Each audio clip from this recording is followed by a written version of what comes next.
Hey, how's it going, fish tank people? Just coming at you at a Sunday morning here before the football games come on. Shout out, go Broncos! Denver Broncos, my team. Not a huge Tim Tebow fan, anyway, but hey, whatever it takes. If he's a Bronco, I cheer for him. Um, like I said, not a huge Tebow guy, but as long as we're winning games, what can I say? I'm just gonna feed my fish real quick, a little bit of food.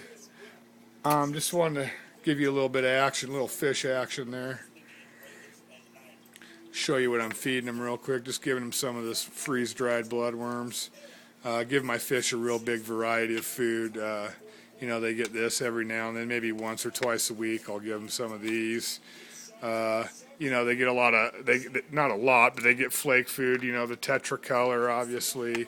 I give them this stuff, which is pretty good. This veggie flakes. They get that quite a bit. They get the frozen veg, frozen brine shrimp, frozen bloodworms. Gotta try and get them some live food here soon. Maybe some live brine shrimp. I don't like live bloodworms because they can carry a lot of parasites in them sometimes. Not always, but sometimes they carry some parasites. So sorry about the camera work, guys. I'm just moving around a lot this morning. But I just fed them a little bit, but I just put a little bit more in there just so you guys can get a little fish action. I'll let you guys check that action out. Those loaches are getting huge. I got to take one of them out. They're doing a good job of keeping the snails out, but I don't know. I kind of want snails now, I think, and just I hear they aerate the gravel and stuff, so I don't know. Possibly take those out. I don't kill them. I might put one in maybe my 10-gallon and maybe take one back to the fish store and get some store credit for them, the big one. But just wanted to come at you real quick. Basically, the purpose of this video is just to talk CO2 real quick. I actually purchased just kind of a cheap CO2 unit yesterday at PetSmart. I was going to do some do-it-yourself CO2, but the setup I bought yesterday is basically the same thing. Let me give you guys a shot of it here. There's the bubble counter right there. The line coming up, obviously. And then up here, right over here, we just got the canister. So basically, it's just like a soda bottle, Put your sugar in here up to about this point right here, basically. I think it's about a half cup of sugar, a teaspoon or so of yeast, and a teaspoon or so of, I believe it's baking soda. This company that I bought this from called it, they tell you to add sugar and then put in the stabilizer and activator packs. But I think the activator is just yeast and the stabilizer is the baking soda, I believe. So I believe the way this works is you mix all those ingredients up with the warm water, room temperature water basically.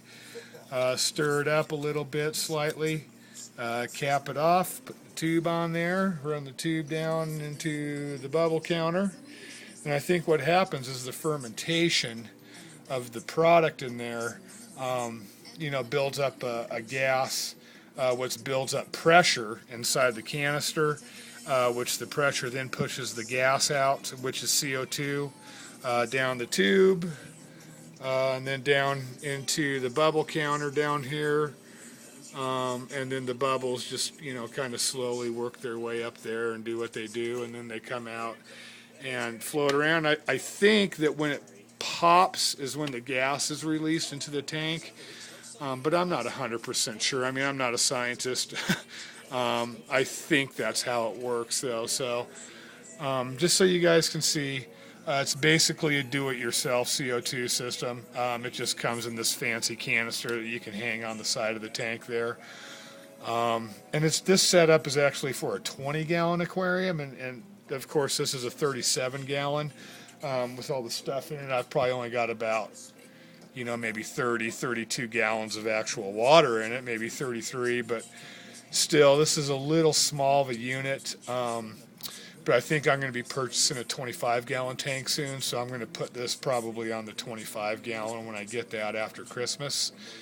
But I just wanted to kind of hook this up just to see what was going on with it. Because it is a little bit smaller, it may not put all the CO2 in my tank that I need.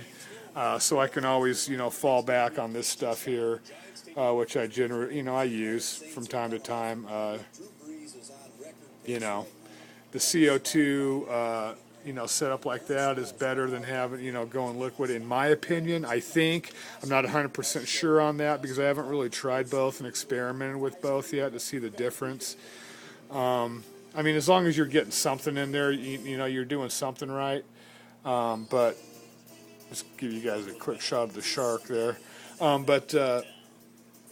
Yeah, as long as you're putting some in, you got to. But you want to try and keep it consistent because I hear if you have fluctuations in your CO2, that's how you can get a lot of the weird algae like old man's beard and stuff like that. If anyone knows for sure how you get that stuff too, let me know because I don't want it. But there's the CO2. Just want to let you guys see that. There's the counter. There's the tank. They're starting to settle down now since they've been fed. So yeah, just wanted to give you guys a quick video about the CO2. Give me any questions or comments on anything, any suggestions or anything like that. If anyone's ever used that setup, or like I said, it's just a basic DIY setup, so it's nothing special. But yeah, like any comments or questions or suggestions, shout out Fish Tank TV, all my subscribers. Thanks a lot, appreciate it. Shout out to my cousin Jake, J Flesh Tanks. Give him a look. He's got some cool stuff. Shout out to my wife. Shout out to the Denver Broncos. You guys have a good Sunday. Bye.